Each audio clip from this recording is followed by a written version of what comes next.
예, 오늘 우리가 읽은 이 13장의 말씀은 계시록 12장의 연속으로 이제 기록된 말씀입니다. 12장은 너무 오래전에, 3주 전에 말씀 전해가지고 기억이 잘 안 나시죠?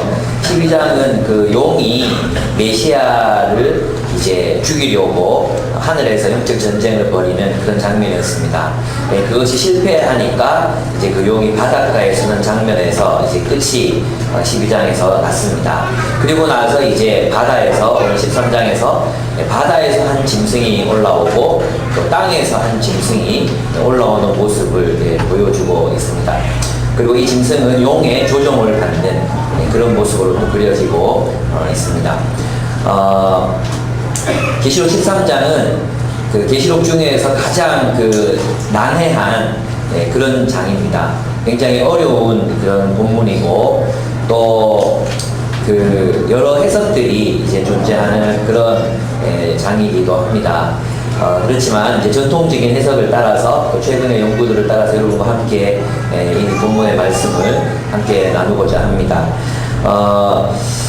이 바다에서 나오는 한 짐승이 있습니다. 이 짐승은 10뿔을 가졌습니다. 그리고 머리가 7이고 그 뿔에는 10왕관이 있습니다. 그러니까 이 짐승 배후에 또 뭐가 있냐 하면 용이 있죠. 용. 그래서 4절에 보시면 용이 짐승에게 권세를 주므로, 그래서 용은 이 사탄을 의미하는 것이기 때문에 그 사탄이 짐승에게 권세를 주어서 어떤 권력을 행하는 그런 모습의 이제 짐승이 바다에서 올라온 짐승이 있어요.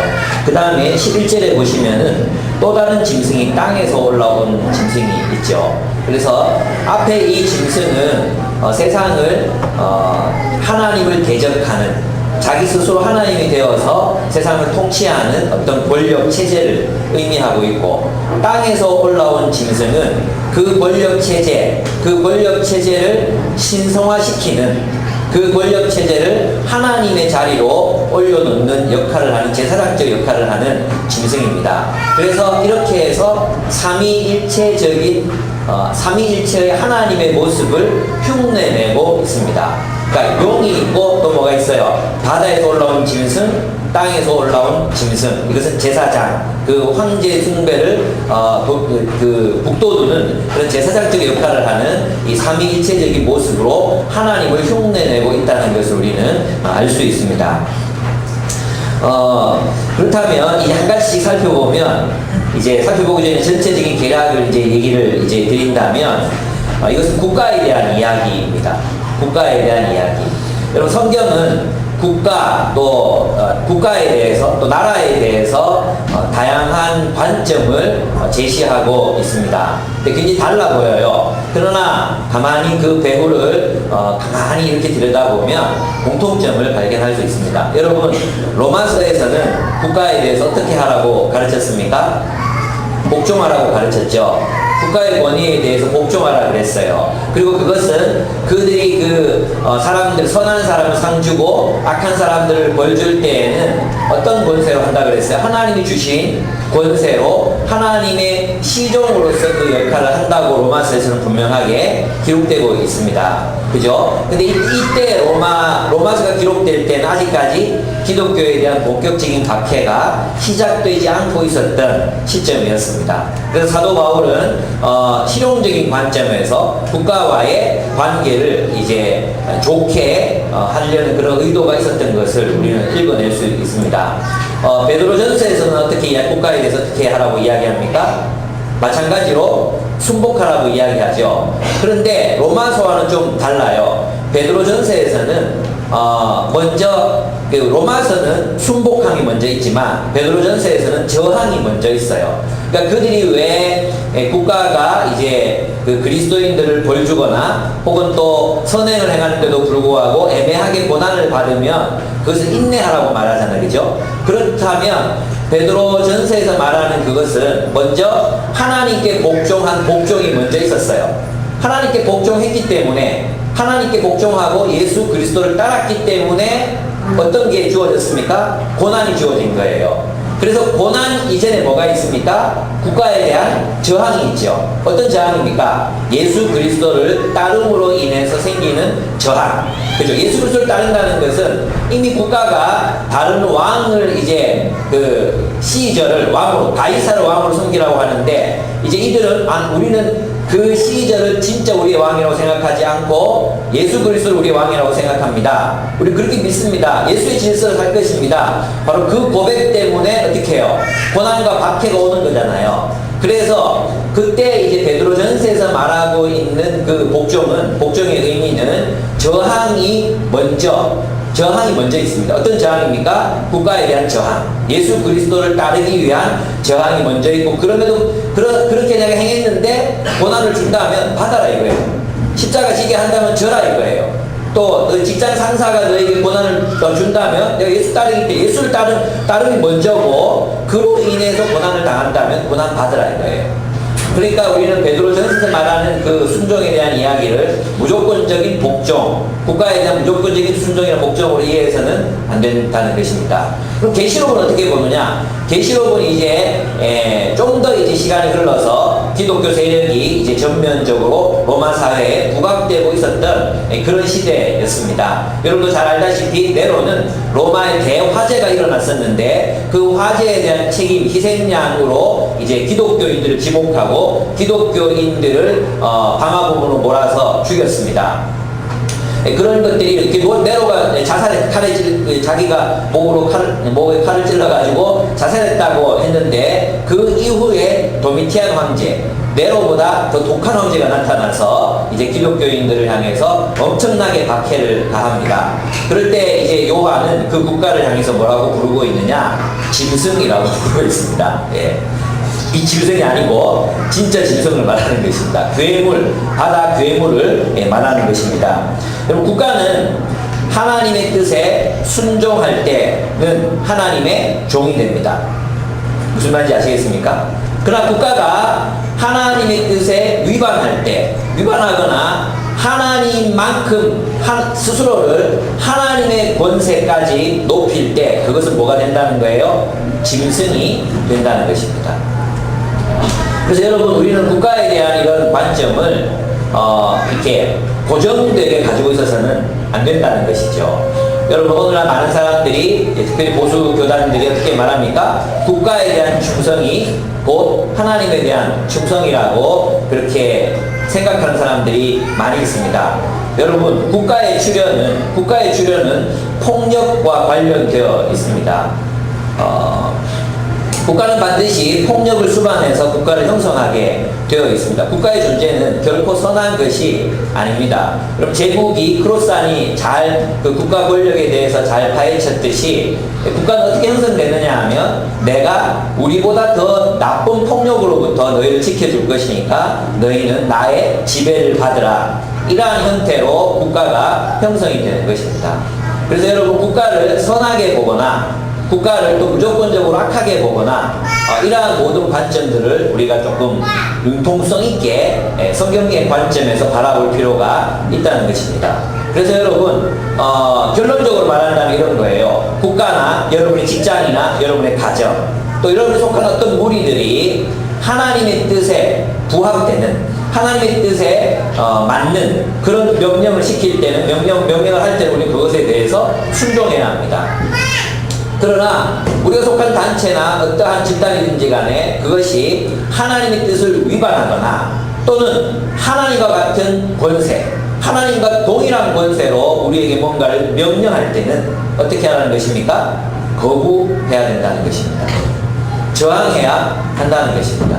그래서 여러분, 우리가 이 세상 살아가면서 이제 이 국가가 최고 어떤 그런 하나님과 방불한 그런 권력을 가지고 우리들에게 권력을 행사하려고 할 때, 직장이 우리에게 하나님과 동등한 권위를 가지고 우리를 지배하려고 할 때, 혹은 우리가 속한 어떤 집단들이 그러한 하나님보다 더 높이 올라가서 우리에게 어떤 명령을 내릴 때는 그것에 대해서 거부해야 한다는 것입니다.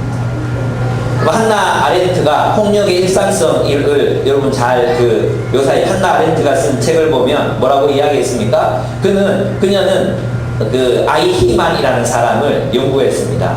근데 그 아이히만은 히틀러에게 절대적으로 복종했던 사람이었어요. 근데 한나 아렌트는 그 아이히만을 만날 때 그런 기대를 했다고 합니다. 정말 얼마나 흉악하게 생겼을까? 얼마나 흉악하게 생겼고 그 안에 있는 내면에 있는 악이 얼마나 충만하게 이 표정이나 얼굴에 드러날까? 그걸 기대하면서 복종해서 기다렸는데 놀랍게도 너무나 선한 인상을 가진 그런 한 남자가 법정에 올라오더라는 것입니다. 그리고 그는 단 한 번도 법을 어긴 적이 없는 사람이었습니다. 실정법을 어긴 적이 한 번도 없는 사람이었고, 자신의 자녀와 아내를 정말 극진하게 사랑하는 사람이었고, 한 번도 바람도 핀 적이 없는 정말 모범 시민 중에서도 모범 시민이었습니다. 그런데 사람들이 그의 죄에 대해서 이야기했을 때 그는 어떻게 대답했냐 하면, 저는 우리 조직이 효율적으로 국가의 명령을 실행하기 위해서 최선을 다했던 사람입니다. 저는 죄가 없습니다. 저는 무죄합니다. 라고 그가 이야기했습니다. 어떻게 생각하십니까? 그래서 있잖아요. 아이히만을 관찰하면서 한나 아렌트는 어떤 글을 쓰고 있냐 하면, 무조건적 복종, 생각 없이 사는 것. 생각 없이 사는 것, 생각 없이 시키는 대로 하는 것, 그것이야말로 가장 큰 죄라고 이야기하고 있습니다. 오늘 우리 한국 그리스도인들도 그런 식으로 독재 정권에 복종했습니다. 우리 한국의 그리스도인들도 그런 식으로 부당한 기업의 요구에 순응했습니다. 오늘날 많은 그리스도인들이 권력에 경찰이나 검찰이나 이러한 곳에 있는 그리스도인들이 조직이 시키는 일이기 때문에 그저 무조건적으로 복종했습니다. 그것을 성경은 죄라고 이야기한다는 것입니다. 여러분, 생각 없이 사는 것이 죄입니다. 오늘 본문에서 읽었던 마지막 절에 보면 그 666의 숫자를 분별하라 그러죠. 그 666이 누군가 그걸 알아내라는 뜻이 아닙니다. 시대를 분별하라는 것입니다. 하나님의 모습을 하고 나타나는 권력들, 하나님의 모습을 하고 나타나는 권세들, 하나님의 모습을 하고 나타나는 그런 모든 집단적인 권세들에 대해서 우리는 분별력을 가져야 할 것에 대해서 이야기하고 있습니다.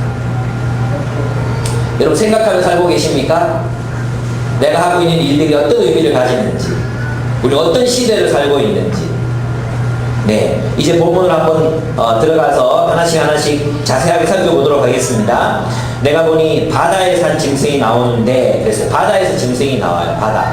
이 바다는 악이 출몰하는 곳이죠. 리오야단이 사는 곳이죠. 그래서 그 바다에 사는 괴물인 리오야단, 악의 근원의 리오야단이 바다 위로 육지로 올라오고 있는 그런 모습입니다. 근데 이것은 이탈리아 지도하고도 관련이 되어 있어요. 이탈리아와 또 에베소 지방 이런 데 보면은 다 바다와 연결되어 있죠. 그래서 에베소를 통해서 이제 사람들이 이렇게 올라오는 모습이 마치 바다에서 올라오는 모습처럼 보이기도 했을 것이라고 이야기하고 있습니다. 한 짐승이 나오는데 머리가 7이에요. 이것은 7 왕을 이야기하기도 하고 7 권세를 이야기하기도 하는데, 머리가 7개니까 어떻게 했어요? 완전성을 추구한다는 거죠. 자신들을 완전하다고 이제 이야기하는 통치체제. 그러니까 완전성을 주장하는 통치체제를 의미합니다. 우리는 틀릴 수 없다. 우리는 완벽하다. 우리의 통치는 확실하다. 그것을 말하는 정치 권력을 말하는 것입니다. 10뿔은 무엇입니까? 뿔은 권력을 의미합니다. 권력.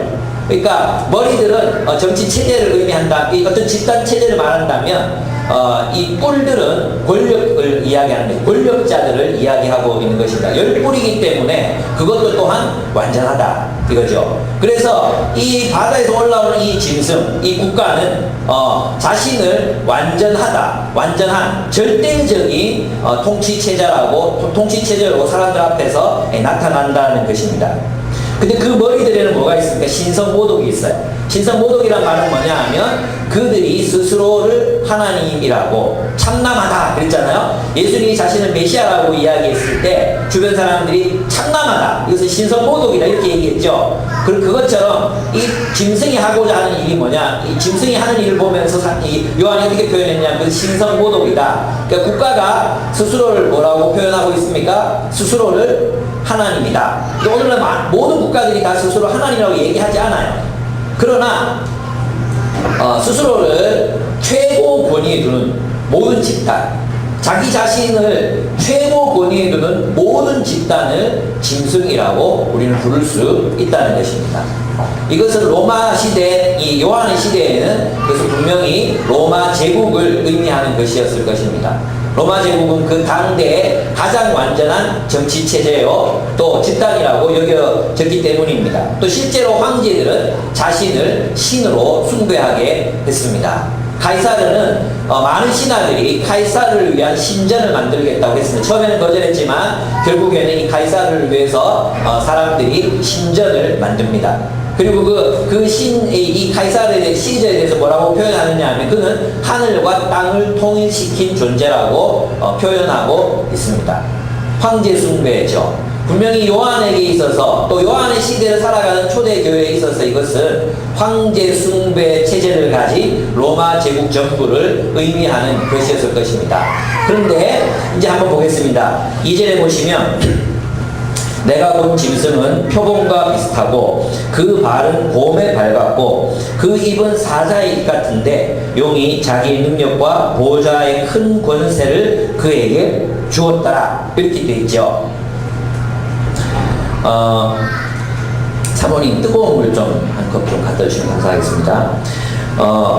근데 일단 여러분이 짐승이 나오는데 표범, 곰, 또 뭐가 나옵니까? 사자가 나오죠. 그죠? 여기서 본 것 같지 않습니까? 어디서 봤습니까? 다니엘서에 나와요. 다니엘서. 여러분 한번 다니엘서 7장을 한번 보겠습니다. 이 계시록의 저자는 그냥 막 자기 생각나는 대로 이 성경을 쓰고 있는 게 아니에요. 예, 다니엘서 7장을 한번 살펴보도록 하겠습니다.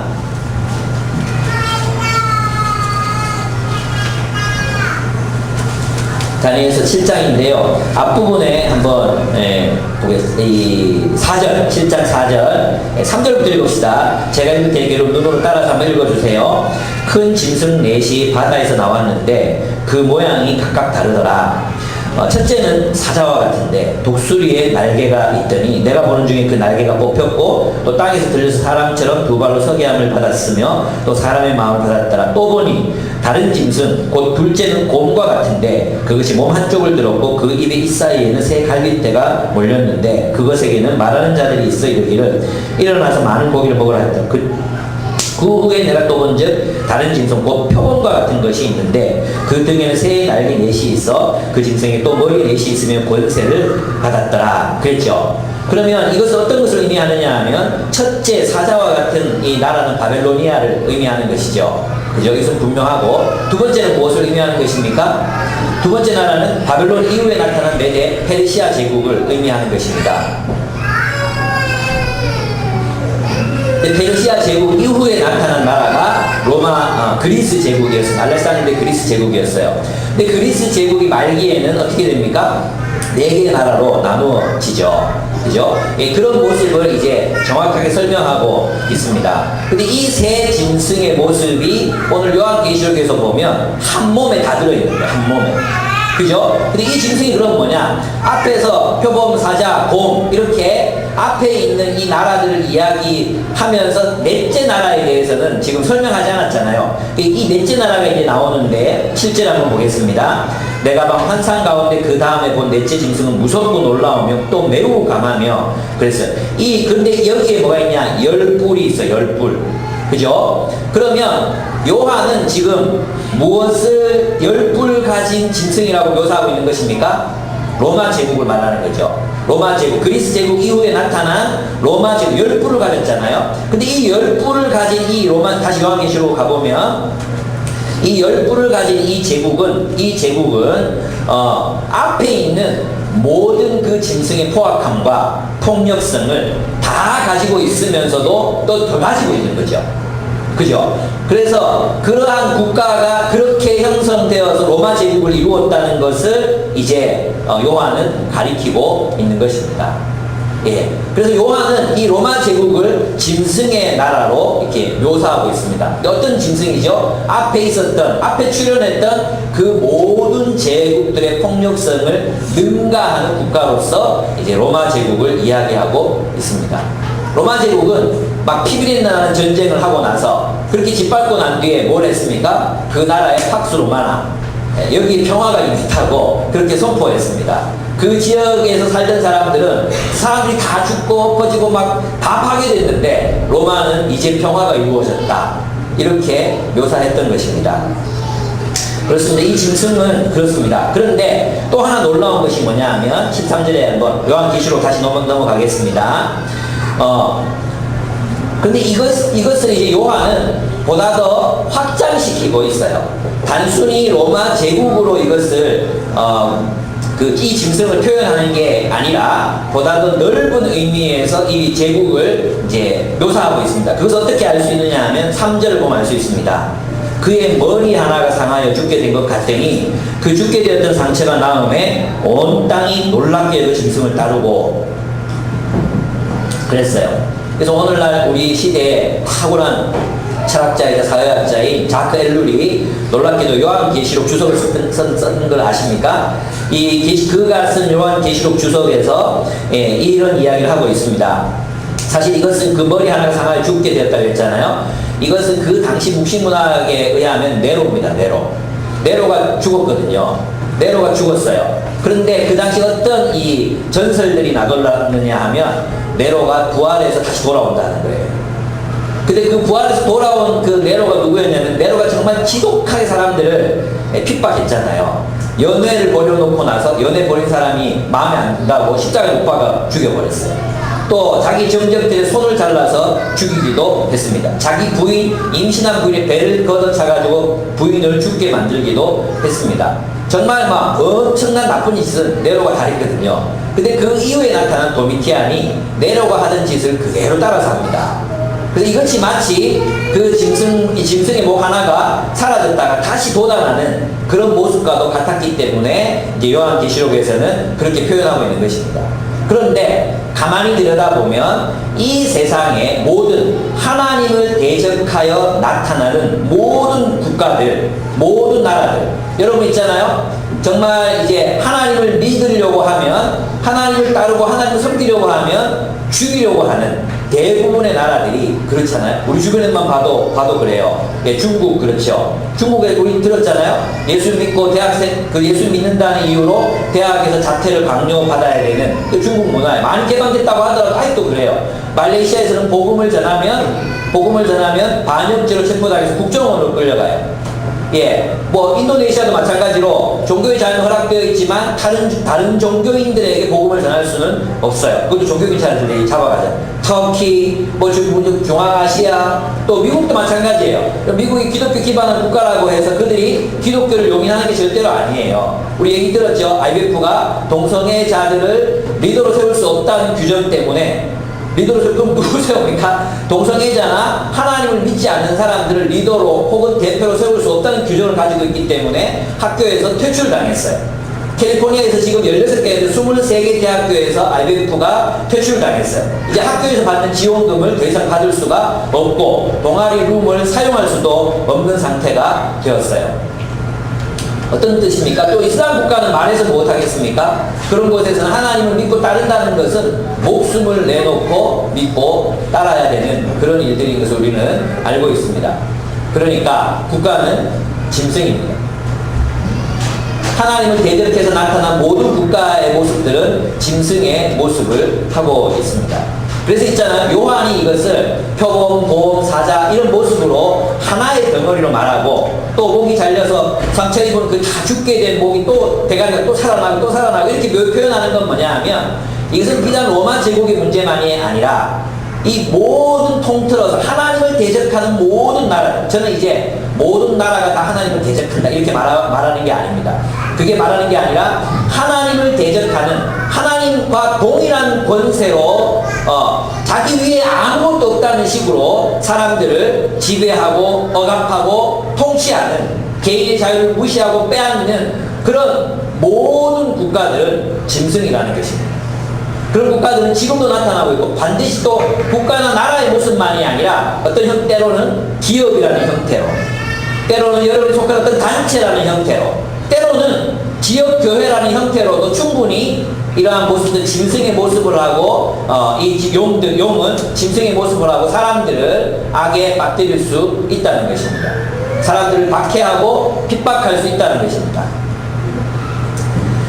용이 4절 보십시오. 용이 짐승의 권세를 주므로 용에게 경배하며 짐승에게 경배하여 이르되 누가 짐승과 같으냐 누가 능히 이와 더불어 싸우리요 하더라. 또 짐승이 과장되고 신성 모독을 말하는 입을 받고 또 42달 동안 일할 권세를 받으니라. 짐승이 입을 벌려 하나님을 향하여 비방하되 그의 이름과 그의 장막 곧 하늘에 사는 자들을 비방하더라 그랬습니다.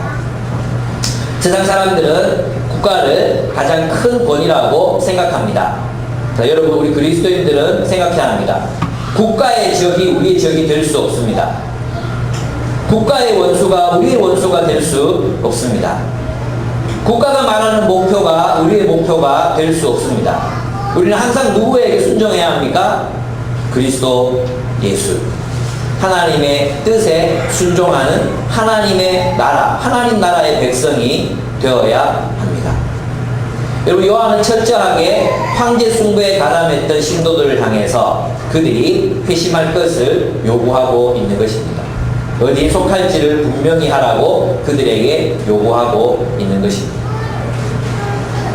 그렇습니다. 그런데 이제 그들이 하는 게 뭐냐 하면 결국은 7절에 보십시오. 권세를 받아 성도들과 싸워 이기게 되고 각 족속과 방언과 나라를 다스리는 권세를 받았다 그랬어요. 여러분 놀랍죠? 여러분 이 구절은 정확하게 누구에 대한 구절입니까? 다니엘서 7장 12절 13절에 보면 인자에 대한 구절이죠. 인자가 여호와 앞에 불려나가서 하나님께서 그 인자에게 메시아에게 뭘 주십니까? 나라와 족속과 방언들을 말하는 모든 국가들을 다스릴 수 있는 권세를 인자에게 주시잖아요. 근데 용은 그 하나님의 흉내를 내어서 누구에게? 짐승에게 동일한 권세를 줍니다. 그렇다면 우리가 요한계시록에서 읽을 수 있는 그런 내용은 뭐냐면 이 세상은 지금 누가 다스립니까? 메시아께서 다스리십니다. 또한 이 세상은 또 누가 다스립니까? 용이 다스립니다. 용이 국가나 절대적인 권력을 가진 그런 집단의 형태로 이 세상을 다스립니다. 이 싸움이 이 세상 속에서 치열하게 일어나고 있다는 사실을 지금 요한은 우리들에게 가르치고 있는 것입니다. 그런데 놀랍게도 10절을 보십시오. 이제 우리는 다 이제 8절 보시면 8절 죽임을 당한 어린 양의 생명책에 창세 이후로 이름이 기록되지 못하고 이 땅에 사는 자들은 다 그 짐승에게 경배하더라. 이 땅에 사는 사람들. 우리도 땅에 살잖아요. 요한계시록에서 땅에 사는 자들 이런 어떤 표현이라고 했어요? 세상에 속한 사람들. 세상에 속한 사람들. 땅의 질서를 따라서 살아가고 있는 사람들. 예. 그 사람들은 모두가 다 누구를 경배합니까? 이 황제 숭배, 로마를 경배합니다. 국가를 경배합니다. 그들이 속한 절대적인 지배 체제를, 권력을 경배합니다. 거기에 복종합니다. 그리고 복종하지 않는 자들을 향해서 배신자라고 낙인을 찍고 혹은 무능한 자라고 낙인을 찍고 배제시켜 버립니다. 그러나 또 한 왕이 계십니다. 이 세상을 용만이 다스리는 것이 아니라 인자가 다스리십니다. 그리스도께서 다스리십니다. 그리스도께서 다스리는 사람들은 하늘의 질서를 따라서 살아가는 사람들입니다. 놀랍게도 여기에서 이 본문이 끝나버리면 우리는 절망할 수밖에 없어요. 아씨 그럼 뭐 다 뒤지고 뭐 죽고 뭐 사로잡히고 뭐 칼에 죽고 뭐 그래요. 그래서 끝나는 거죠. 근데 14장에 가면 놀라운 반전이 일어나요. 그래서 다음 주는 솔직히 설교고 그 다음 주는 전체 예배고 그 다음 주에 또 그 반전을 우리가 한번 살펴볼 수 있습니다. 여러분 그리스도인들은 누구입니까? 이 땅에 살지만 땅의 질서를 따라 살지 않고 하늘의 질서를 따라서 살아가는 사람들입니다. 그래서 우리에게 요구되는 게 뭐예요? 분별력이 요구되는 것입니다. 분별력. 여러분 때로는 국가, 기관, 단체, 내가 소속한 집단들 여러분 잘 생각해 보세요. 어떤 뭐 불의를 저지르는 검찰 집단에 내가 있어. 모든 사람이 다 이거 해야 된다고 말할 때 큰일 났다고 막 이야기하고 막 이거 터지면 큰일 나 이러고 있는데 그 안에서 나는 어떤 모습으로 살아가야 되는가? 또 우리 그리스도인들은 맹목적으로 생각 없이 그 국가의 권위에 순종해 왔다는 것입니다. 놀랍게도 거기에 대해서 반기를 들었던 대부분의 사람들은 그리스도인이 아니라 그리스도를 알지 못하는 사람들이었습니다. 저도 사실은 두렵습니다. 요즘에 또 인터넷까지 뭐 페이스북, 카카오톡까지 다 뒤진다 그러니까 페이스북에 저거 공유하는 것들 다 지워야 되나 좀 고민이 됩니다. 혹시 제가 사라지거든.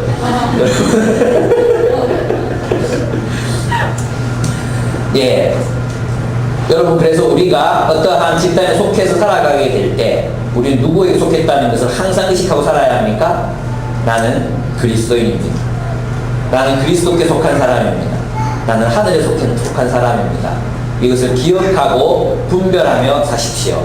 그래서 여러분, 국가의 명령, 여러분의 집단의 명령, 또 여러분이 속한 기업들의 그 명령이 하나님의 명령과 유배될 때에는 그것을 거부하시는 그 용기를 가지시기를 바랍니다. 참 이런 얘기하기 힘듭니다. 가서 죽으라는 얘기 아닙니까? 어떻게 살아남겠습니까? 또 11절을 보시겠습니다. 이제 마지막에 가면서 제가 여러분하고 얘기를 나누겠습니다. 11절에 보시면 또 한 짐승이 또 한 놈도 이제 힘든데 또 두 번째 놈이 올라옵니다. 내가 또 보면 또 다른 짐승이 땅에서 올라오니 어린 양같이 두 뿔이 있고 용처럼 말을 하더라. 그랬어요. 이것은 일종의 풍자, 이 묵시문학에서 풍자입니다. 풍자. 그러니까 이 어린 양같이 말을 하고 어린 양처럼 뿔이 있어요. 그러니까 지금 요한은 이것을 굉장히 좀 웃기게 표현하고 있는 거죠. 어린 양이 아니야. 그러니까 메시아가 아니야. 메시아가 아닌데 메시아인 척, 그리스도인 척 하는 어떤 존재, 적그리스도를 이야기하고 있는 것입니다. 이 적그리스도는 그리스도의 반대편에 서서 그리스도 역할을 하는 존재인데 이 짐승의 역할은 뭐냐 하면 12절을 보시면 그가 먼저 나온 짐승의 모든 권세를 그 앞에서 행하고 땅과 땅에 사는 자들을 처음 짐승에게 경배하게 하니, 그러니까 이 어린 양과 닮아있는 이 적그리스도는 유사 그리스도, 이 그리스도는 누구를 숭배하는 일을 하게 합니까? 그렇죠. 예. 첫 번째 짐승 로마를 숭배하게 하는 일을 합니다. 그러니까 이것은 그 당시에 황제 숭배를 북돋았던 그 당대의 선정가들, 제사장들, 귀족들을 의미하는 것입니다. 여러분, 권력을 가지게 되면 이 권력자들에게 최대한 빌붙어가지고 최대한 모든 권력과 부를 누리려고 하는 집단이 있습니까? 없습니까? 있지요. 바로 그런 사람들이 있죠. 일본이 우리나라를 지배했을 때 친일 세력들이 바로 그런 세력들 아니었습니까? 그렇게 빌붙어서 하면서 뭐합니까? 예, 그 황제시여, 황제는 인간이 아니십니다. 신이십니다. 오십시오. 이래가지고 그들을 신으로 만들고 자기들만 섬기는 것이 아니라 이 신에게 경배하라, 이 신을 예배하라, 이 신의 말씀을 들어라, 그렇게 선전했던 제사장들의 무리가 있었다는 거예요. 이 제사장, 종교적인 제사장만이 아니라 이 정치 선동가들을 다 합해서 할 수 있는 이야기, 다 합해서 지칭하는 그런 이야기들이라고 할 수 있습니다. 엘루는 이것을 굉장히 통찰력 있는 언어로 이야기해 이것은 정치 선전이라고 이야기하고 있습니다. 여러분, 우리가 어떤 국가가 어떤 정책을 시행하거나 국가가 어떤 어떤 정책을 시행하거나 하려고 할 때 동반되는 게 뭡니까? 선전이에요, 선전. 그죠? 히틀러가 세계대전을 일으키고 또 유대인들을 핍박할 때 그렇게 일으켰던 것이 무엇이었습니까? 선전이었어요. 선전. 모든 국가들은 그렇게 자신들이 하는 모든 일을 합리화하기 위해서 선전이라는 도구를 사용합니다. 그렇죠? 그러면 그리스도인들은 거기에 대해서 어떻게 해야 합니까? 그것을 분별하고 거부할 수 있어야 한다는 것입니다.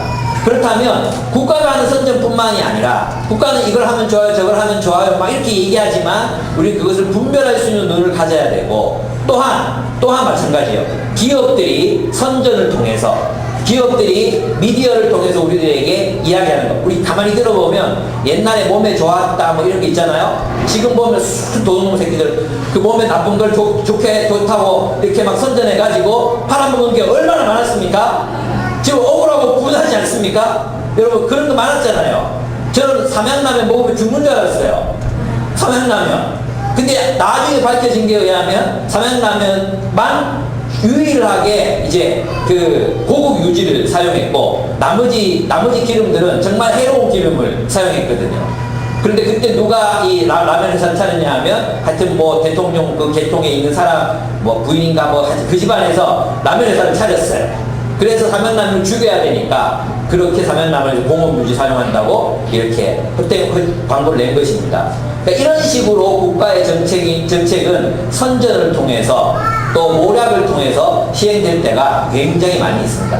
제가 여러분에게 지금 말씀드리면서 국가는 결코 완전하지도 국가는 결코 선하지도 않습니다. 그래서 우리는 국가가 하는 일들 또 기업들 여러분이 속한 그 기업들이 하는 일들에 대해서 우리는 평가하고 분석해야 됩니다. 여러분이 기업을 운영하는 사람들이라면 내가 작은 기업이지만 내가 하는 그 기업이 과연 그리스도의 질서를 따라서 내가 기업을 운영하고 있는지 아니면 세상 자본과 세상의 모습, 세상이 하는 방식대로 나도 똑같이 하고 있는지를 생각해야 합니다.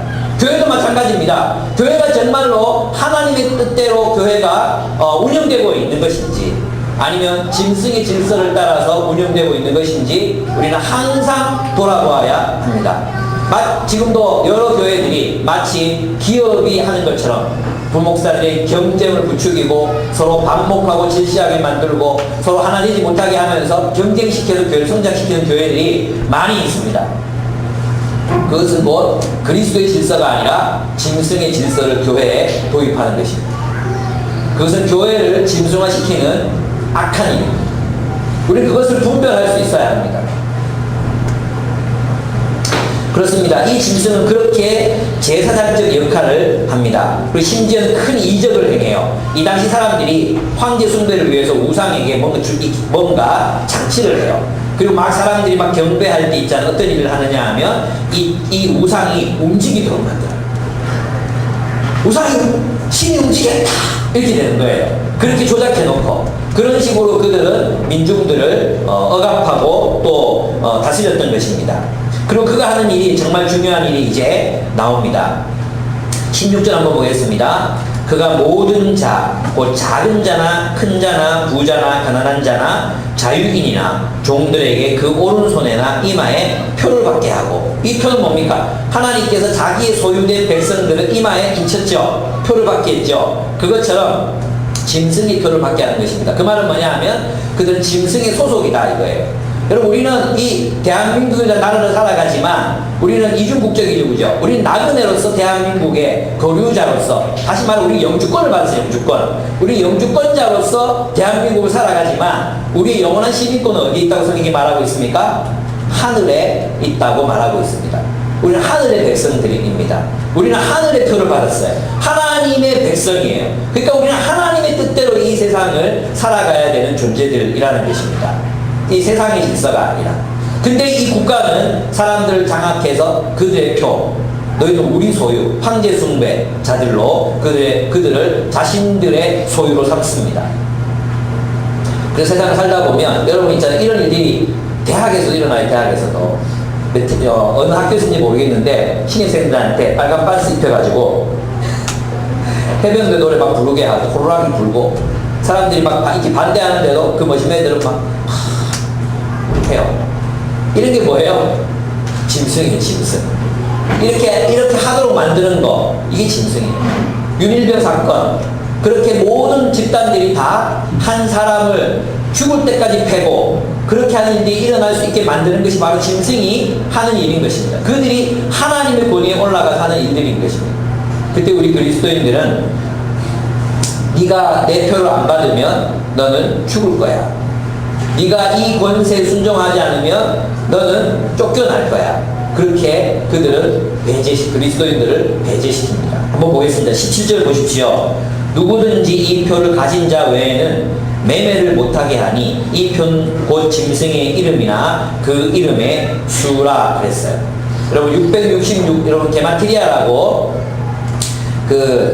원래 숫자가 1, 2, 3, 4 이 아라비아 숫자가 없었어요. 사람 옛날에는. 그래가지고 뭘 숫자로 사용했냐 하면 알파, 베타, 감마, 델타 알파가 1이고 베타가 2고 이렇게 그 알파벳 순서를 따라서 숫자로 썼거든요.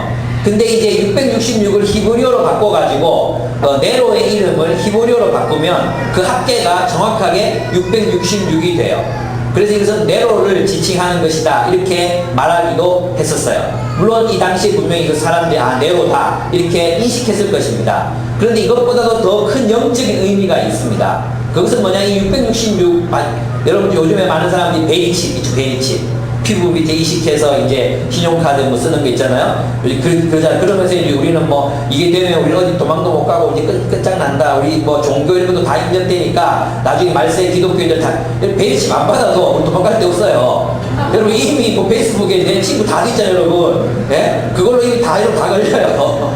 어디 가면 그 CCTV 전 세계 위성으로 보면 다 나오는데 어떻게 어디로 도망갑니까? 베리칩 받으나 안 받으나 똑같아요. 신용카드 쓰나 안 쓰나 똑같아요. 베리칩 이게 받는 게 666%를 받는 거다. 진짜 어리석은 이 생각이죠. 옛날에는 또 뭐라 해서 신용카드가 또 그거였어요. 그죠? 지금은 또 베리칩으로 또 바뀌었어요. 또 뭐로 또 바뀐 거예요? 아까 10불 있잖아. 그것은 유럽의 10개국 연합이라고 EU라고 또 한참 막 얘기를 했었어요. 근데 유럽 연합이 이제 몇 개국이 됐습니까? 10개가 넘었어요. 그래가지고 이제는 쑥 들어가서 이제는 뭐라 교황이다 교황이다 이렇게 됐어요. 뭐 열주교가 있고 뭐 이런 식으로 얘기해요. 이거 다 해당되지 않는 이야기들입니다. 666은 뭐냐 하면 신이 되려고 애를 쓰는 불완전한 인간인데, 6은 인간의 숫자잖아요. 불완전 인간인데 신의 자리에 오르려고 하는 어떤 존재, 그것이 국가일 수도 있고 기업일 수도 있고 기업의 회장일 수도 있고 또 어떤 엮이는 가정의 가장일 수도 있어요. 이 666은 항상 나타나는 거예요. 그래서 성경에서 이 적그리스도가 요한일서인가 거기에 뭐라고 얘기합니까? 이미 적그리스도가 우리 가운데 활동하고 있다고 그랬어요. 근데 그 적그리스도를 뭐라고 표현하느냐 하면 그 요한은 또 다른 의미로 어떻게 표현하느냐 하면 그 적그리스도는 지금 여기서 말하는 것처럼 이렇게 무시무시한 형태로 나타나는 게 아니라 거짓 교사들, 교회 안에 있는 거짓 교사들을 향해서 적그리스도라고 얘기했어요. 적그리스도라고. 어떤 의미에서 이 적그리스도는 이 666은 황제 숭배를 부추기고, 오늘날로 말하면 자본주의적인 가치관을 부추기고, 또 돈을 숭상하게 만들고 소비주의를 더 우리들의 삶 깊숙이 끌고 들어오는 많은 개신교 목사들도 666이 될 수 있습니다. 아닙니까? 만약에 우리 교회가 예수 그리스도를 섬기도록 하나님의 말씀을 가지고 가르치지 않고 그들의 욕망과 탐욕을 섬기도록 가르친다면, 그렇게 합리화한다면 우리는 그들도 666이 될 수 있다는 사실, 적그리스도가 될 수 있다는 사실을 기억하셔야 합니다. 여러분, 우리는 있잖아요. 많은 사람들이 막 요번에 구원파, 제가 일신서점 거기 자주 가거든요. 근데 이제 문 닫으려고 하는데 책이 없어요. 문 닫으려고 하는 것 같아요. 근데 거기를 갔더니 유병헌 요번에 잡히면 구원파 없어지는 거냐 이러면서 저한테 장로님이 물으시더라고요. 근데 제가 볼 때는 구원파보다 더 위험한 게 우리 교회 내부에 있어요. 만몬이에요. 만몬을 숭배하게 만드는 제사장들. 어쩌면 오늘날 우리의 목사들, 저도 포함해서 많은 목사들이 어떤 의미에서는 그 만몬을 숭배하는 제사장이 되고 있는지도 모릅니다. 우리는 이것을 회개해야 합니다. 주를 위해서 성전 건축 화려하게 합시다. 우리 그렇게 얘기하게 될 때 우리는 그 목사가 666이 될 수 있다는 사실을 깨달아야 합니다. 요한계시록 2단이 정말 활용하기 좋죠. 그런 생각 들지 않습니까? 네. 그래서 이런 것들을 근거로 해서 기성교회 다 썩었다, 기성교회는 다 마귀다, 666이다, 이런 어떤 해석들이 가능하게 되는 것입니다. 여러분 있잖아요. 제가 여러분에게 이제 권면합니다. 지혜가 있으니 13, 18절 지혜가 있으니 총명한 자는 그 짐승의 수를 세워보라 그랬어요. 이 말은 뭐냐 하면 이 666은 네로다, 얘기 안 해도 다 알아요. 맞죠? 그 당시 사람들이 이미 다 알고 있었어요. 모르는 게 아니에요. 그러면 지금 요한이 그 수를 세워보라, 너희가 지혜로워하자 하는 이유가 무엇입니까? 그 이유는 뭐냐 하면 분별하라는 것입니다. 너는 이 세상에 하나님이 아닌 다른 것들을 신으로 섬기게 만드는 그 모든 권력과 집단과 체제들을 분별하라는 것입니다. 분별하라. 그리고 너희는 그리스도의 길을 쫓으라. 우리가 그렇게 살아가게 될 때 우리에게 주어진 일은 무엇입니까? 배신당하는 것입니다. 우리는 그래서 여러분 이제 그리스도인들이 세상 속에 깊이 있게 들어가서 그들과 모든 것을 함께 공유하고 그들과 함께 모든 가치관, 모든 삶을 나누고 그들과 특별히 더 친밀해지고 그들의 일부가 되는 것은 사실상 불가능합니다. 만약에 우리가 그렇게 할 수 있다면 우리는 그리스도인됨을 포기하는 것입니다. 우리가 진짜 진실하게 그리스도인답게 살아간다면 우리 어떻게 된다고 그랬어요? 예, 거래하지 못하게 한다고 했어요. 거래하지 못하게. 무슨 말입니까? 우리로 하여금 그 세상 속에 그들의 집단 속에 우리를 끼워주지 않는다는 뜻입니다. 그럼 정말로 정직하게 그리스도인답게 살아가 보십시오. 그들이 우리를 존경할 수는 있지만 절대로 우리를 그들의 일부로 생각하지 않습니다. 저는 많은 존경을 받았습니다. 그러나 정말 중요한 이야기를 할 때는 언제나 배제됩니다. 왜? 그 중요한 일이라 불의와 관련되어 있는 경우가 많기 때문입니다. 예, 제가 함대에서 근무할 때 많은 장교들이 저를 좋아했고 따랐습니다. 부하들이 저를 정말로 좋아했고 따랐습니다. 진짜 중요한 일을 할 때는 저를 뺐습니다. 왜? 그들이 이제 공공으로 술집을 가야 되는데 그렇죠. 여자들이 있는 술집을 가야 되는데 제가 껴있으면 안 되잖아요. 그런 것입니다. 여러분, 그래서 있잖아요. 여러분, 세상 속에서 신실하게 살아가는 그리스도인들은 힘들 수밖에 없습니다. 여러분, 그 세상을 살면서 편안해지려고 애쓰지 마십시오. 편안해질 수가 없습니다. 마치 우리는 물 밖에 뛰쳐나온 물고기처럼 그렇게 힘들게 우리 세상을 살아갈 수밖에 없습니다. 그럼에도 불구하고 주님께서는 우리를 이기게 하시고 승리케 하신다고 말씀하십니다. 자, 오늘 여기서 끝낼 거예요. 14장 미리 하면 이제 안 될 것 같아요. 그죠? 거기 승리 이야기가 또 나오니까. 예, 제가 지금 암시 드리고 있는 것입니다.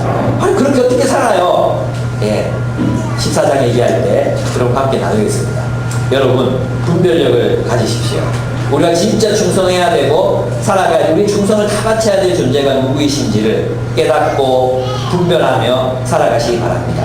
여러분에게 주어지는 여러분을 지배하려 드는 세상의 영향력, 여러분을 통치하려고 여러분을 장악하려고 드는 그런 세상이 오늘날은 무엇이겠습니까? 만몬의 영향력, 그 돈의 영향력, 기업들의 영향력, 그들이 하는 선전의 영향력, 그리고 그 자본과 함께 하고자 하는 국가 권력의 그 악행들을 여러분들은 우리의 눈으로 명확하게 바라보고 그것이 틀렸다고 말할 수 있어야 한다는 것입니다.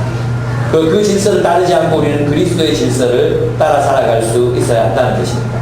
성경은 그런 삶을 뭐라고 말하느냐? 인내라고 이야기합니다. 인내하라. 우리 이 세상에 살아가면서 인내하면서 살아갈 수밖에 없습니다. 여러분, 이것이 바로 다니엘이 살았던 삶의 모습이었습니다. 그는 포로로 잡혀가서 우상을 숭배하는 국가 속에 있었지만 그는 하나님을 섬기는 자로 살았습니다. 성경은 그 다니엘의 삶이 성공적이었다고 표현하고 있습니다. 그러나 그 국가가 한 황제를 신으로 만들어 섬기라고 할 때는 다니엘은 단언코 그것을 거부했습니다. 그리고 그는 그 비록 포로로 잡혀가 있었지만 도피해서 혹은 고립돼서 살아간 게 아니었어요. 어떻게 살았습니까? 그들 속으로 들어가서 그들을 섬기고 그들을 섬기고 사랑하며 살았습니다. 여러분, 우리가 여기서 요한계시록에서 국가의 형태가 이렇게 짐승의 모습으로 나타날 수 있다고 이야기해서 우리가 국가로부터 떠나고 산속에 들어가서 옥막치고 살아야 되니까 그런 의미가 아닙니다. 우리는 마치 포로로 끌려가 있었던 그리스도인들처럼 그렇게 살아야 합니다. 그들을 사랑하고 그들을 돕고 그곳에 농사도 짓고 또 그곳에 물도 대고, 그러나 우리는 그 거류민의 삶을 살아가면서도 우리와 함께하는 사람들의 복지를 위해서 그들을 위해 사랑하고 그들을 위해 눈물을 흘려주고 그들과 함께 있어주는 그런 삶을 살아야 합니다. 마치 다니엘처럼 살아야 합니다. 그러나 국가가 하나님의 권위를 넘어설 때는, 또 하나님과 방불한 절대적인 권위를 행사하고자 할 때는 우리는 단호하게 다니엘처럼 거부할 수 있어야 한다는 것입니다. 우리의 주인은 하나님이십니다. 우리의 주인은, 우리의 왕은 하나님이십니다. 절대 하나님 이외에 다른 어떤 것들도 여러분을 지배하게 내버려 두지 마십시오. 다른 어떤 것들의 지배를 당하지 마십시오. 오직 하나님의 말씀만이 이 세상을 살아가는 여러분들의 길이 되고 또 진리가 되기를 축복합니다. 분별하며 사십시오. 우리 함께 기도하겠습니다.